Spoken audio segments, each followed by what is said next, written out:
En la Tierra se conservan muchas construcciones enigmáticas, cuyo origen y propósito siguen generando intensos debates entre los científicos. Estos monumentos antiguos, dispersos por distintas partes del mundo, desde Egipto hasta América del Sur, desde Malta hasta China, a veces son tan monumentales y técnicamente complejos que resulta difícil creer que fueron creados con medios primitivos. Cada uno de ellos guarda el misterio de una civilización desaparecida, dejando con frecuencia más preguntas que respuestas. En este episodio, emprenderemos un viaje por los megalitos más enigmáticos del mundo antiguo para contemplar las maravillas olvidadas del genio arquitectónico del pasado. Que lo disfruten.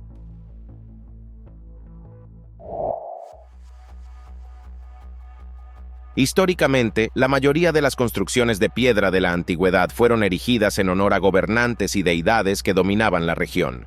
La India no fue una excepción, donde la devoción religiosa hacia los dioses ocupaba un lugar central en la cultura. Los gobernantes indios siguieron gustosamente esta tradición, construyendo templos y santuarios dedicados a las divinidades.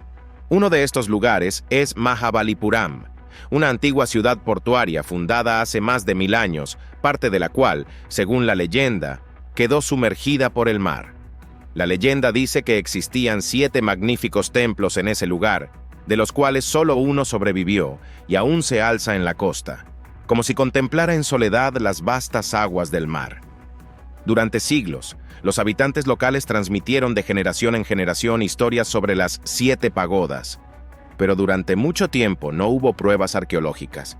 Todo cambió en el año 2004, cuando un devastador tsunami azotó la costa sureste de la India. Tras el retiro del agua, comenzaron a ser visibles ruinas de piedra en la costa, y más tarde una estatua de león fue arrojada a la orilla, estilísticamente similar a los artefactos de Mahabalipuram. Este suceso despertó enorme interés entre científicos y arqueólogos, y pronto se descubrieron restos submarinos de antiguos templos cerca de la costa. Estos hallazgos fueron la primera confirmación seria de la legendaria historia de las 7 pagodas, un complejo de templos supuestamente dedicado a deidades hindúes.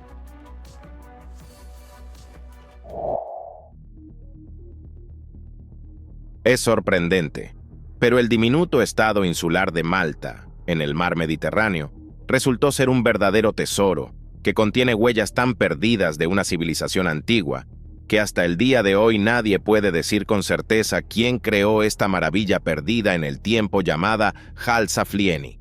Este templo subterráneo permaneció oculto bajo la ciudad de Paola hasta el año 1902, cuando unos trabajadores que instalaban un nuevo sistema de alcantarillado descubrieron accidentalmente el antiguo hipogeo. Sin embargo, no informaron de su hallazgo de inmediato, utilizando una de las salas subterráneas como vertedero de escombros, aunque eran conscientes de la magnitud de su descubrimiento. Posteriormente, cuando finalmente se dio a conocer el hallazgo, las excavaciones fueron emprendidas por el padre jesuita Emanuel, quien se interesó mucho por Halsaflieni. No obstante, no pudo disfrutar mucho tiempo del estudio del hipogeo, ya que falleció en 1907, y el proceso de excavación fue prácticamente retomado desde cero por Sir Themistocles Samit, arqueólogo, historiador, escritor y médico. Fue él quien propuso la hipótesis de que allí había un templo de oráculo y al mismo tiempo una necrópolis a la que peregrinos de todo el Mediterráneo acudían. El hipogeo en sí consta de 34 estancias subterráneas interconectadas, construidas en estilo megalítico, excavadas en la roca caliza. Los científicos discrepan sobre la edad exacta del hallazgo. Algunos sitúan Halsaflieni en el 4º milenio antes de nuestra era, mientras que otros creen que es aún más antiguo y podría haber sido construido durante el período de Gar-Dalam, llamado así por la cueva homónima donde se encontraron rastros humanos cuya antigüedad se aproxima a 7500 años. Además de las sorprendentes salas con forma de huevo, pero bastante espaciosas, decoradas con patrones de ocre, allí se encontraron los restos de más de 7000 personas, y eso solo en la profundidad que ha podido ser estudiada durante el último siglo. Pero esto posiblemente no sea el límite de Halsaflieni, ya que durante las excavaciones circularon rumores sobre varios túneles estrechos que conducen a mayores profundidades. Además de las salas llenas de restos humanos, El hipogeo posee varias salas impresionantes por sus efectos sorprendentes. En particular, se trata de la llamada Sala del Oráculo, donde una voz masculina grave adquiere una potencia insólita, resonando como un eco por todo el templo subterráneo, mientras que las voces más agudas y femeninas apenas se oyen. No se sabe cómo los constructores lograron tal efecto, pero sin duda causaba una gran impresión en los visitantes. Muy cerca de la Sala del Oráculo se encuentra la cámara principal, una sala circular decorada con ocre, donde se concentraron la mayoría de los artefactos hallados en Halsa Flieni. Merece especial atención una estatuilla de una mujer corpulenta, llamada la Dama Durmiente. Se considera uno de los objetos religiosos que representa a la Gran Madre o Madre de todos los dioses, pero, lamentablemente, no hay forma de confirmar o refutar esta hipótesis, ya que en todo el hipogeo no se ha encontrado ningún rastro de escritura. Actualmente, esta estatuilla es una de las piezas principales del Museo Nacional de Arqueología de La Valeta, y Halsa Flieni está abierto a los visitantes, aunque solo con reserva previa y en un número no mayor a 80 personas por día.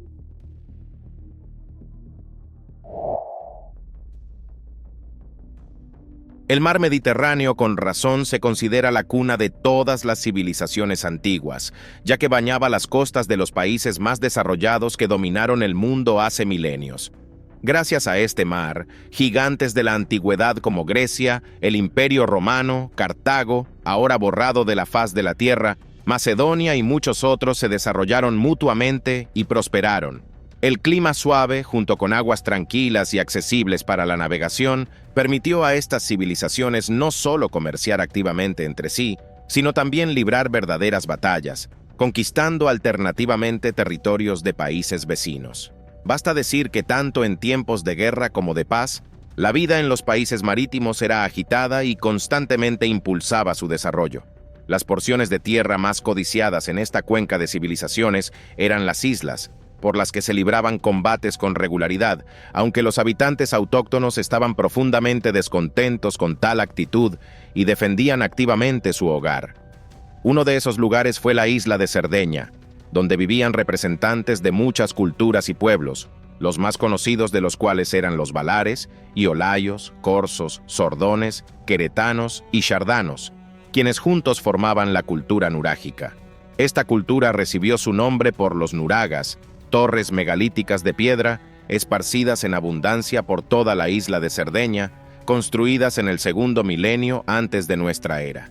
Los nuragas son imponentes torres de hasta 20 metros de altura, hechas de piedras comunes sin ningún tipo de mezcla que las una. Más aún, estas construcciones no tienen cimientos y han permanecido en pie durante milenios únicamente gracias al peso de las piedras. Lamentablemente, se desconoce el propósito exacto de los nuragas, ya que aparte de las torres y estatuillas de bronce artísticamente fundidas, los representantes de la cultura nurágica no dejaron ningún registro escrito sobre su vida cotidiana. Todo lo que se sabe sobre ellos ha sido deducido por los científicos a partir de los rastros encontrados alrededor de las torres durante las excavaciones. Según los especialistas, los nuragas podrían haber servido como templos, viviendas comunes, residencias de líderes y gobernantes, fortalezas militares, almacenes de grano o incluso como tumbas, aunque este último uso se asocia más bien con las llamadas casas de brujas o hadas, construidas por representantes de la cultura de Arsachena en el tercer milenio antes de nuestra era. En general, además de los nuragas, en Cerdeña hay muchas huellas de civilizaciones antiguas autóctonas, la más antigua de las cuales se remonta al Paleolítico tardío, aproximadamente entre 10.000 y 8.000 años antes de nuestra era. Desde entonces y hasta la conquista de la isla por casi todos los pueblos del Mediterráneo, Cerdeña estuvo habitada, por lo que no sorprende que aquí se conserven tantas huellas de civilizaciones antiguas.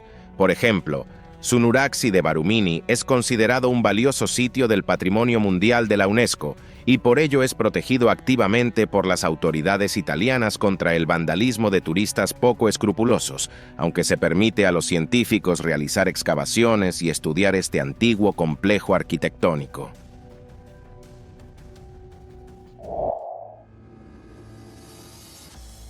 Hace aproximadamente 500 años, el imperio más grande de América del Sur era el de los incas, también conocido como Tahuantinsuyo. Hasta su caída a manos de los conquistadores españoles, el territorio inca se extendía por lo que hoy es Bolivia, Ecuador y Perú.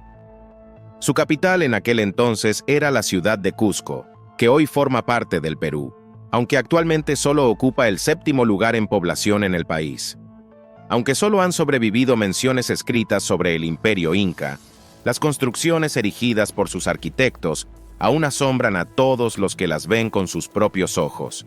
Una de las creaciones más impresionantes de los antiguos maestros fue la ciudadela de Sacsayhuamán, cuyo nombre se traduce literalmente como halcón saciado o gavilán saciado.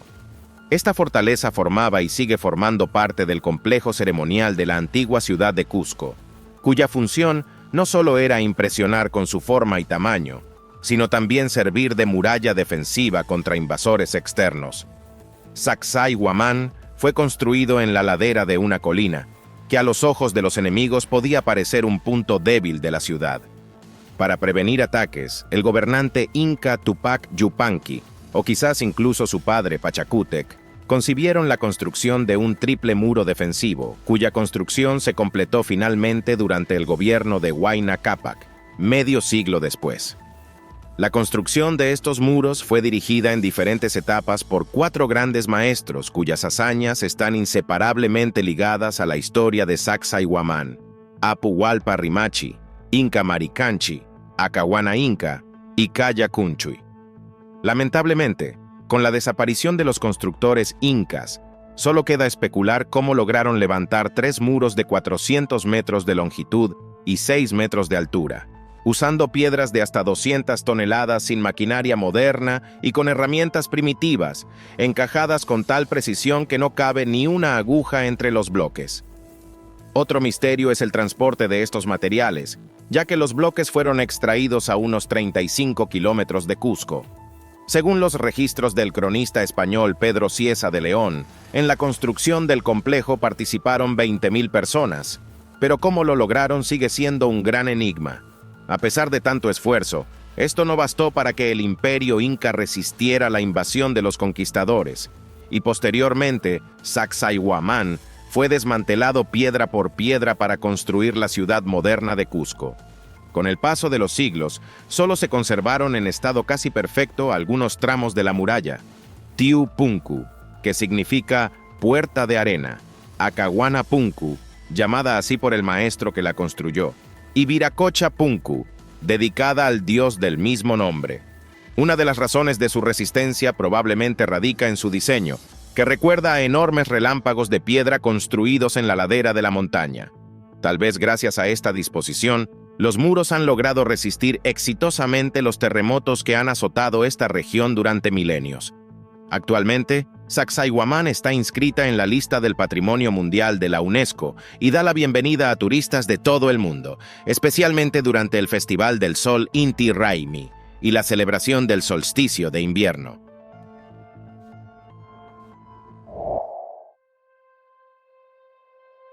En la relativamente pequeña por territorio República Democrática Federal de Etiopía, se conservan desde hace casi 1000 años algunos de los templos más inusuales dedicados a la Iglesia Ortodoxa etíope.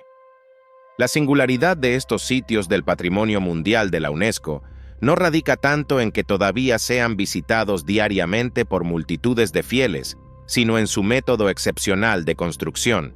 Se cree que el grupo de 11 iglesias fue mandado a construir por el emperador etíope Gebre Meskel Lalibela, en cuyo honor se nombraron tanto las iglesias rupestres como la ciudad cercana en el norte del país. Según la leyenda, ya siendo gobernante, Lalibela tuvo una visión del Nuevo Jerusalén que decidió construir en su tierra como respuesta a la conquista musulmana del Jerusalén histórico. La información precisa sobre la construcción de estas iglesias se ha perdido, lo que dio lugar a una leyenda, que los templos fueron edificados por ángeles en una sola noche para ayudar al emperador. Esta historia no sorprende, ya que el complejo de iglesias rupestres de Lalibela es verdaderamente único. Se trata de estructuras monolíticas, no construidas, sino talladas a mano en una sola roca. Estas iglesias se consideran con razón la cumbre del pensamiento ingenieril de los arquitectos de los siglos XII y XIII. Es interesante que estén conectadas por un único sistema de abastecimiento de agua, utilizando fuentes artesianas para llevar el agua a la cima del altiplano donde se encuentra la ciudad. Cada iglesia es única y tiene su propio nombre, reflejando sus particularidades. Por ejemplo, Bet Golgota, o Iglesia del Gólgota de Miguel, tiene forma trapezoidal y, según la tradición, es el lugar de enterramiento del rey Lalibela. Sin embargo, la iglesia más famosa es Bet Giorgis, el templo de San Jorge, tallada en forma de cruz y que impresiona por su perfección arquitectónica. Los peregrinos afirman que al contemplar esta obra, uno empieza inevitablemente a creer en la intervención angelical. No obstante, también existen versiones alternativas. Algunos investigadores atribuyen la construcción a la Orden de los Templarios, quienes supuestamente estuvieron presentes en Etiopía en esa época y podrían haber estado involucrados en la creación de estos destacados monumentos de arquitectura religiosa.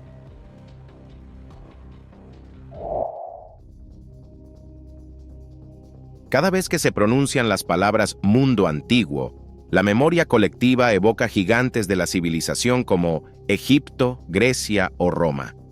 No es de extrañar, ya que generaciones de gobernantes y arquitectos aseguraron su inmortalidad en la historia al dejar monumentos en los lugares que habitaron. La historia de la cultura egipcia abarca muchos milenios, aunque la mayoría de los artefactos y estructuras conservados pertenecen al período del Reino Medio y del Reino Nuevo. Esto no sorprende, ya que entre el período predinástico, el dinástico temprano y al menos el Reino Medio pasaron aproximadamente 2000 años. Incluso para la piedra con la que se construían las edificaciones de aquella época, este es un lapso considerable. En su mayoría, las construcciones del antiguo Egipto que han llegado hasta nuestros días comparten un estilo refinado y característico. Sin embargo, existen excepciones. Abidos, también conocido como Abju, es una de las ciudades más antiguas de Egipto que aún subsiste, aunque muy deteriorada. En sí misma, Abidos es un antiguo centro religioso con al menos 6000 años de antigüedad. Originalmente, allí se veneraba a Gentiamentiu, que significa Señor del Oeste, y a Huepuahuet, deidad de la guerra. Sin embargo, durante el Reino Antiguo, el nombre de Gentiamentiu fue atribuido a Osiris, y así Abidos se convirtió en el principal centro religioso de este dios.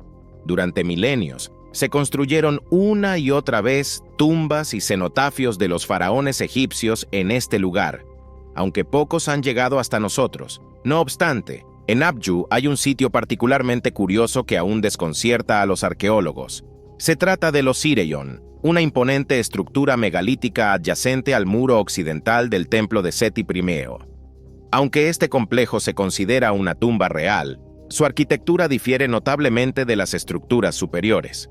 Para empezar, está situado entre 8 y 17 metros por debajo del nivel del templo y está diseñado de tal forma que se inunda naturalmente con agua.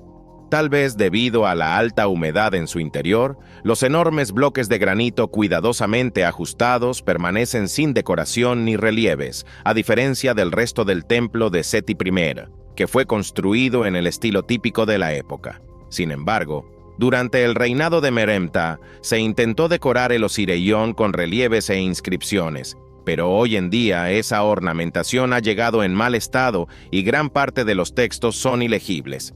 El redescubrimiento de esta parte del complejo de Seti I se debe al arqueólogo británico William Matthew Flinders Petrie y a la antropóloga, egiptóloga y arqueóloga Margaret Alice Murray, quienes realizaron excavaciones en Abidos entre 1902 y 1903.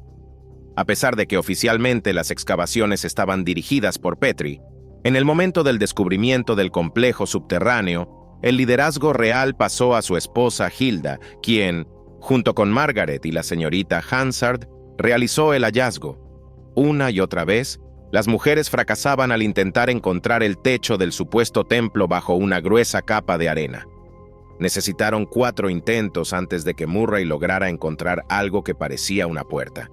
Sin embargo, a pesar de tan impresionante descubrimiento, los arqueólogos no pudieron comenzar las excavaciones completas hasta 1914, cuando el arqueólogo suizo y egiptólogo Edouard Naville las reanudó por encargo de la Egypt Exploration Society. Fue solo en 1925 que el Osirion fue completamente desenterrado con la ayuda de una máquina de vapor, cuya utilización fue propuesta por Henry Frankfurt. En la actualidad, debido al temor de dañar los restos conservados del complejo, las investigaciones dentro de él son poco frecuentes y el acceso para visitantes curiosos está completamente prohibido.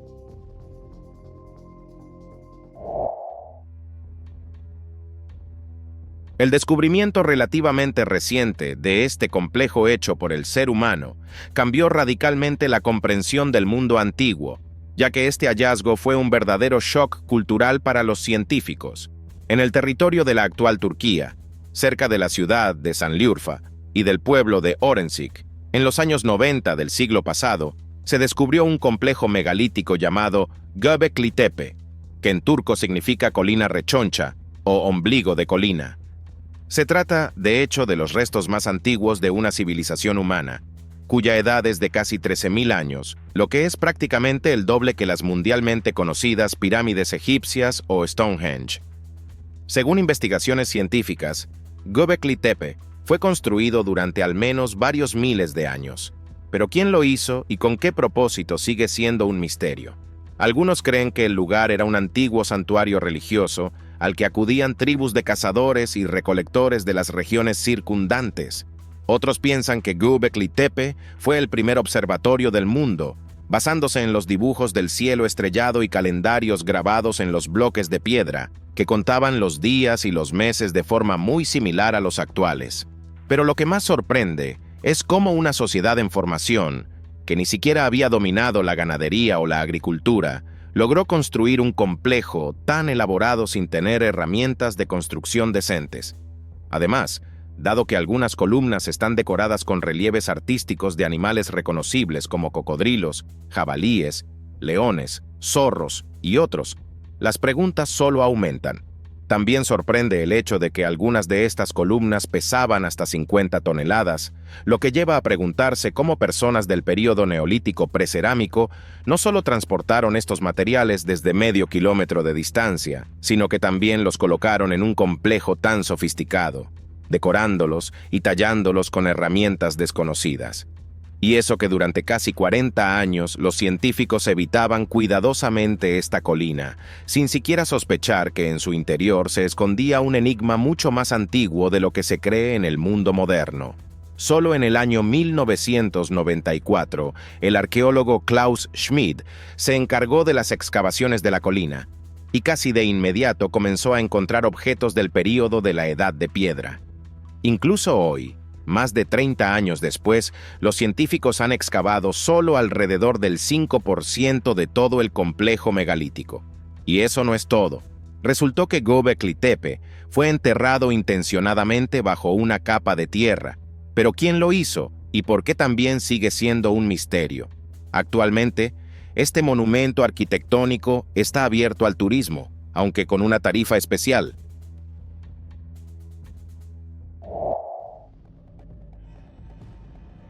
Las ciudades y países modernos a menudo reciben sus nombres en honor a asentamientos antiguos o como herencia de estados más antiguos que jugaron un papel importante en la historia. No hay que buscar lejos. Muchos viven en países nombrados en honor a estados ya desaparecidos. A estos países pertenece, por ejemplo, Zimbabue, un estado proclamado independiente en 1980, tras la liberación del territorio del dominio colonial británico. Antes de eso, la región era conocida como Rodesia del Sur, un territorio dependiente con un sistema de gobierno racista, en el que la población africana autóctona era discriminada. Hoy en día, es la Libre República de Zimbabue, que recibió su nombre en honor a la antigua ciudad de Gran Zimbabue, un complejo de ruinas que sirvió como centro del estado de Monomotapa, habitado por el pueblo Shona. Aunque la ciudad fue fundada aproximadamente en el siglo XII, se destaca entre otros asentamientos africanos por haber sido construida completamente en piedra, sin utilizar ningún tipo de argamasa. Este tipo de construcción es característico de civilizaciones desarrolladas con largas tradiciones, y durante mucho tiempo los investigadores europeos dudaron de que los pueblos locales pudieran haber sido sus creadores. Sin embargo, las investigaciones demostraron que fue precisamente el pueblo Shona quien construyó el Gran Zimbabue. Se cree que el estado de Monomotapa mantenía activas relaciones comerciales con el mundo exterior, incluyendo la India y China, de donde podrían haberse tomado ideas o mercancías, pero no tecnologías arquitectónicas. Los restos de los muros de piedra permiten suponer que la ciudad estaba dividida en zonas residenciales y rituales. En una parte, los arqueólogos encontraron edificaciones que, presumiblemente, servían para el culto, con numerosos monolitos y altares. La zona residencial también presentaba una división social. Los ciudadanos adinerados vivían en construcciones de piedra, mientras que los pobres, en chozas de barro. Tras la decadencia de Monomotapa, el Gran Zimbabue cayó en el abandono. Las ruinas fueron redescubiertas en la segunda mitad del siglo XIX, y al principio se confundieron erróneamente con el país bíblico de Ofir. Sin embargo, esta hipótesis no fue confirmada, y posteriormente se estableció su origen africano. Hoy en día, las ruinas del Gran Zimbabue están incluidas en la lista del Patrimonio Mundial de la UNESCO y son protegidas por el Estado como Tesoro Nacional.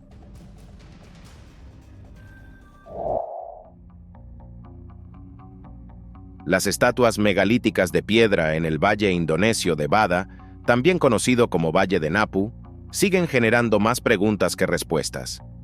Estas enigmáticas esculturas de diferentes formas y tamaños se encuentran en el territorio del Parque Nacional Lore Lindu, en la isla de Celebes, pero hasta el día de hoy se desconoce quién las creó, cuándo y con qué propósito. Por primera vez, los megalitos fueron registrados en el año 1908, pero desde entonces no se han hallado menciones confiables sobre su origen, ni en fuentes escritas ni en tradiciones orales. Además de las diferencias visuales entre las estatuas, los científicos no han llegado a un consenso sobre su antigüedad. Algunos investigadores creen que fueron erigidas hace aproximadamente 1000 años, mientras que otros consideran que podrían tener hasta 5000 años. A veces se relacionan los megalitos con tradiciones culturales de Laos, Camboya y otras regiones del sudeste asiático, pero no se han encontrado análogos de estas estatuas en los lugares mencionados. Todas están esculpidas con rostros redondeados y se hallan dispersas por campos de arroz y llanuras rodeadas de colinas y montañas. Una atmósfera especial envuelve este lugar cuando aparece la niebla. El paisaje adquiere un aire de otro mundo, y las estatuas de piedra parecen testigos mudos de una era olvidada. Esta impresión no es casual. En el interior de algunos megalitos, que recuerdan jarras con tapa, los arqueólogos han descubierto cámaras funerarias. Se presume que están relacionadas con la misma cultura que dejó las estatuas de piedra en el valle.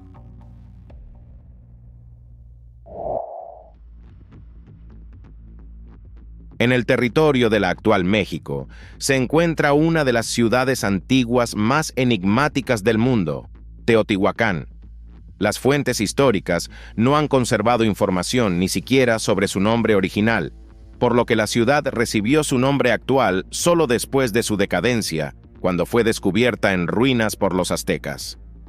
Esto es especialmente sorprendente considerando que, antes de su abandono, Teotihuacán mantenía una intensa interacción con las ciudades-estado vecinas de los mayas, y sin embargo hay escasas menciones de él en las fuentes escritas. El asentamiento original fue fundado en el siglo III antes de nuestra era, pero solo más tarde, en el siglo II de nuestra era, Teotihuacán experimentó un rápido crecimiento. La migración masiva de población, provocada por la actividad volcánica en otras regiones, llevó a un aumento del número de habitantes hasta al menos 120,000 personas. La ciudad se convirtió rápidamente en un importante centro comercial, político y cultural de Mesoamérica. Sin embargo, ya para el siglo VI fue abandonada. Los investigadores modernos proponen varias hipótesis sobre las causas de la decadencia de Teotihuacán. Según una de ellas, la ciudad sufrió un ataque devastador. Templos fueron incendiados y profanados, y los símbolos del poder destruidos. Otra teoría atribuye la decadencia a problemas sociales internos, como el aumento de la desigualdad, el hambre y las rebeliones que llevaron al derrocamiento de la élite gobernante. Sea como fuere, los aztecas encontraron Teotihuacán ya deshabitada. A pesar de ello, su legado arquitectónico se ha conservado y sigue asombrando a los investigadores. La superficie de la ciudad alcanzaba casi 30 kilómetros cuadrados y su población superaba los 120.000 habitantes. Según los estándares de su época, era una de las mayores metrópolis del mundo. Merecen especial atención las majestuosas pirámides del Sol y de la Luna, así como el templo dedicado al dios Quetzalcóatl.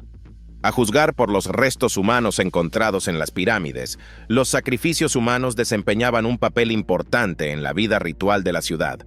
Presuntamente, participar en tales rituales era considerado un gran honor. Hoy en día, Teotihuacán está incluido en la lista del Patrimonio Mundial de la UNESCO y está abierto a los visitantes. Las excavaciones del complejo continúan, y según estimaciones de los especialistas, hasta el momento se ha investigado solo alrededor del 5% del territorio de la ciudad y de los enigmas relacionados con ella.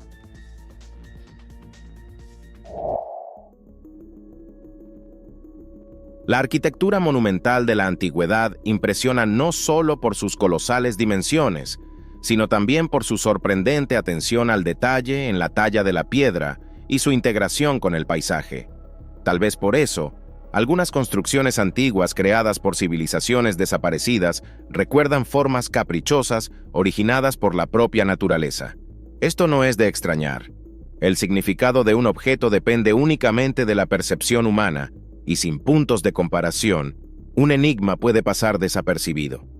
Así sucedió con el objeto submarino frente a la costa de la isla Yonaguni en Japón, conocido como el Monumento de Yonaguni.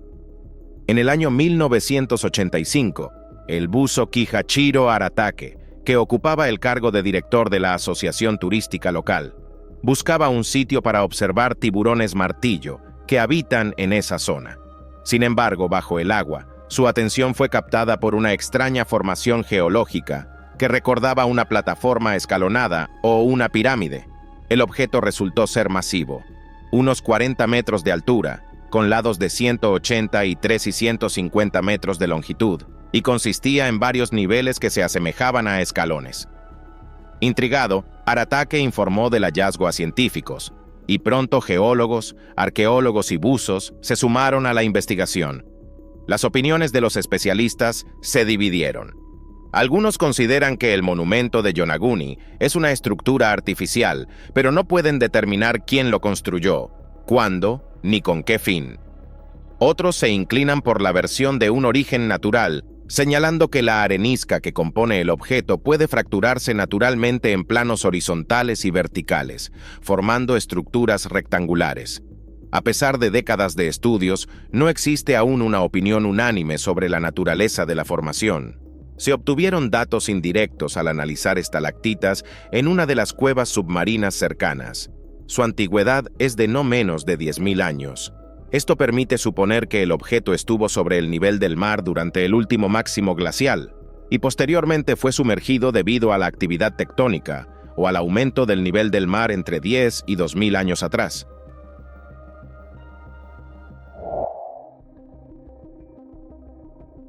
En el territorio de la actual Turquía se esconden huellas de civilizaciones desaparecidas, incluido el singular ciudad subterránea de Derinkuyu, excavada en la roca volcánica. Su escala asombra la imaginación. Según estimaciones, podía albergar simultáneamente hasta 20.000 personas junto con todo lo necesario: ganado, provisiones y agua, lo que, en los estándares de la antigüedad, representa un logro verdaderamente excepcional. Esto se explica fácilmente si se consideran las dimensiones del complejo. Según diferentes estimaciones, su superficie oscila entre 3 y 4 kilómetros cuadrados. Al mismo tiempo, el sistema de ventilación e iluminación fue tan bien pensado que todos los niveles de la ciudad recibían aire fresco, y los pozos permitían el paso de la luz diurna a las salas principales. Los científicos aún no han llegado a un consenso sobre la fecha de construcción de Derinkuyu. Una de las teorías lo relaciona con los frigios y lo data en los siglos VIII a VII antes de nuestra era. Otra atribuye la construcción a los hititas, que habitaron esta región entre los siglos XIX y XII antes de nuestra era. También existen hipótesis que vinculan el origen de la ciudad con culturas aún más antiguas de la Edad del Bronce, como los Hatis, que poblaron este territorio entre los años 2500 y 2000 antes de nuestra era. Independientemente de la fecha exacta de su fundación, Derinkuyu sirvió de refugio a lo largo de los siglos, especialmente durante períodos de amenazas militares. Gracias a su profundidad y entradas bien protegidas, se transformaba en una verdadera fortaleza, permitiendo sobrevivir a los asedios. Más tarde, en la época de las persecuciones contra los primeros cristianos, se convirtió en refugio de comunidades cristianas que huían de los perseguidores. Con el tiempo, la ciudad subterránea fue olvidada y redescubierta solamente en el año 1963, cuando un residente del poblado homónimo perforó accidentalmente una pared en su casa y descubrió la entrada al antiguo complejo. Ya para el año 1965, los arqueólogos completaron las primeras etapas de investigación, y Derinkuyu se volvió accesible a los turistas, convirtiéndose en una de las atracciones más impresionantes de Capadocia.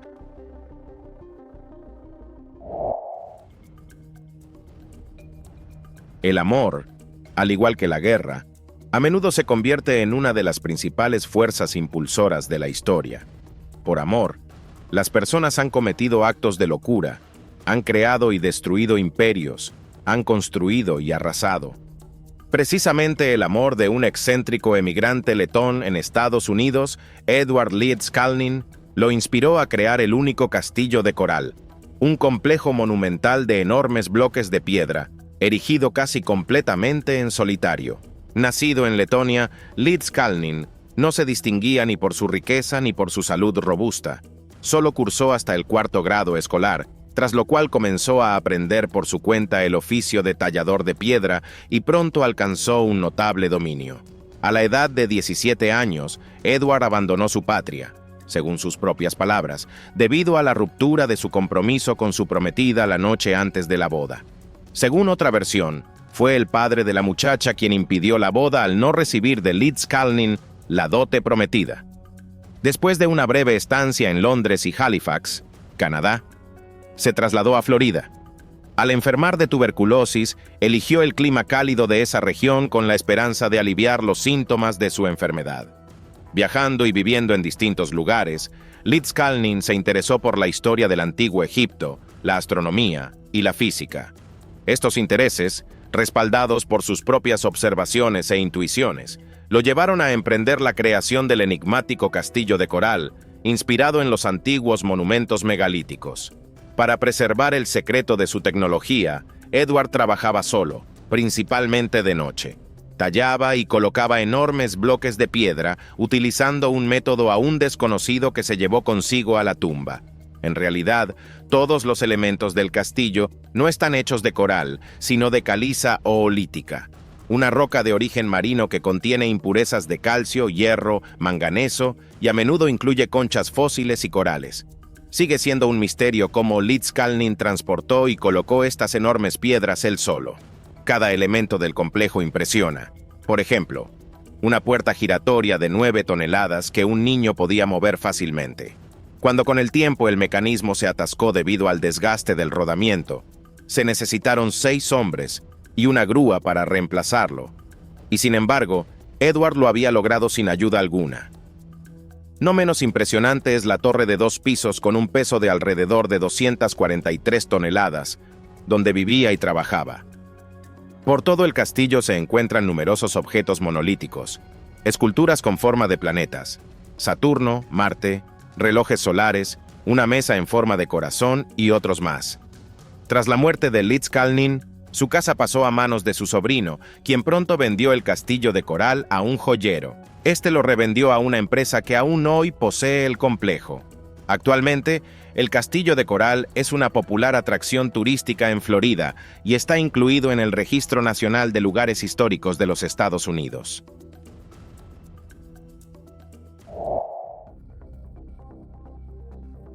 En la parte oriental de la República Popular China, en la provincia de Zhejiang, en la prefectura de Quzhou, se encuentra uno de los lugares más enigmáticos del país, las cuevas de Longyu. Este sitio fue descubierto por casualidad por un lugareño que decidió comprobar una leyenda sobre la profundidad sin fondo de un lago cercano. Con ayuda financiera de sus vecinos, comenzó a bombear el agua del estanque. Para su asombro, después de varios días de trabajo continuo con bombas, descubrió bajo el agua grutas artificiales sobre las que no se conserva ningún registro histórico. Esto es especialmente sorprendente, dado que se trata de la antigua China, una civilización altamente desarrollada que ha dejado vastos testimonios escritos, incluso de acontecimientos ocurridos hace 2 milenios. Sin embargo, sobre las cuevas de Longyu no hay ninguna mención, como si nunca hubiesen existido en el contexto cultural chino. Además, no se trata de una sola cueva, sino de todo un complejo subterráneo tallado hábilmente en roca de aleurita. Las paredes de algunas salas están decoradas con patrones geométricos, y la técnica de trabajo de la piedra es asombrosamente precisa. Da la impresión de que se utilizaban instrumentos de medición.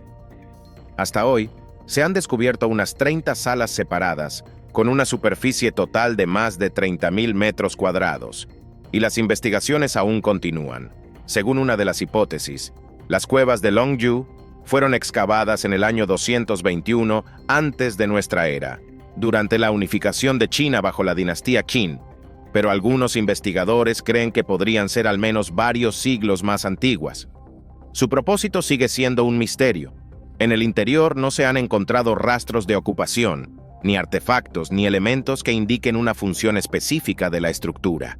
Una teoría sugiere que podría haber sido una antigua cantera, pero entonces no se entiende por qué se decoraron las paredes con ornamentos. Otra hipótesis plantea que se trata de un complejo templario o ritual, pero esta versión también genera dudas. Las cuevas carecen de objetos rituales, imágenes de deidades o inscripciones. No parece ser una estructura militar o una instalación industrial.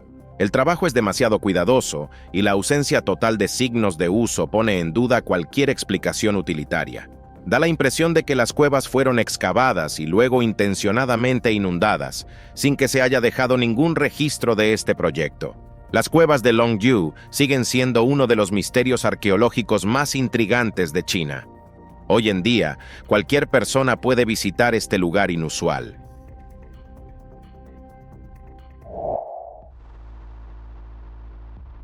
A veces, las soluciones ingenieriles de culturas autóctonas asombran por su enfoque inusual en la construcción. Uno de esos ejemplos es Nan Madol, un complejo artificial en la isla de Pohnpei, en el Océano Pacífico. Este lugar no tiene equivalentes en un radio de cientos de kilómetros y, según los arqueólogos, tiene al menos 900 años de antigüedad. Su existencia se debe a la dinastía Saudeleur, que en su época de esplendor unificó a los habitantes de la isla de Pohnpei bajo un gobierno centralizado. Entre 1180 y 1200, los micronesios comenzaron a desarrollar activamente las zonas costeras y a construir plataformas insulares con columnas de basalto, formando el territorio conocido hoy como Nan Madol. Aunque la dinastía Saudeleur duró casi 5 siglos, finalmente cayó. Las causas de su desaparición siguen siendo inciertas. Algunos creen que la isla fue invadida por fuerzas externas, otros atribuyen su caída a la intervención de fuerzas sobrenaturales. Tras su desaparición, Pohnpei se dividió en distritos independientes y Nan Madol fue gradualmente abandonado. Sin mantenimiento humano, el complejo comenzó a deteriorarse, también debido al aumento del nivel del mar y la erosión que destruye su base coralina y basáltica. A pesar de ello, Nan Madol sigue siendo un monumento impresionante de una civilización desaparecida y objeto de interés científico. Aunque no se conservan registros escritos sobre la organización del complejo, los científicos deducen su función a partir de las estructuras aún visibles. Los arqueólogos han identificado entre las ruinas edificaciones religiosas y rituales, templos, complejos funerarios, edificios comunitarios y posiblemente estructuras administrativas. El complejo fue construido sobre un arrecife de coral, sobre el cual se colocaban capas de columnas prismáticas de basalto. El espacio entre ellas se llenaba con escombros para dar estabilidad a la construcción. El origen del basalto sigue siendo motivo de debate. Una hipótesis sostiene que la dinastía Saudeleur utilizó materiales de estructuras más antiguas y destruidas que se encontraban en el lugar, pero su apariencia y propósito siguen siendo desconocidos. Hoy en día, Nan Madol forma parte del Patrimonio Mundial de la UNESCO y está en peligro debido a procesos naturales. Y con eso concluye todo por hoy. Si te ha gustado este video, no olvides darle like, suscribirte al canal y activar la campanita. Tu apoyo es la mejor recompensa para mí. Gracias por tu atención. Nos vemos pronto. Hasta luego.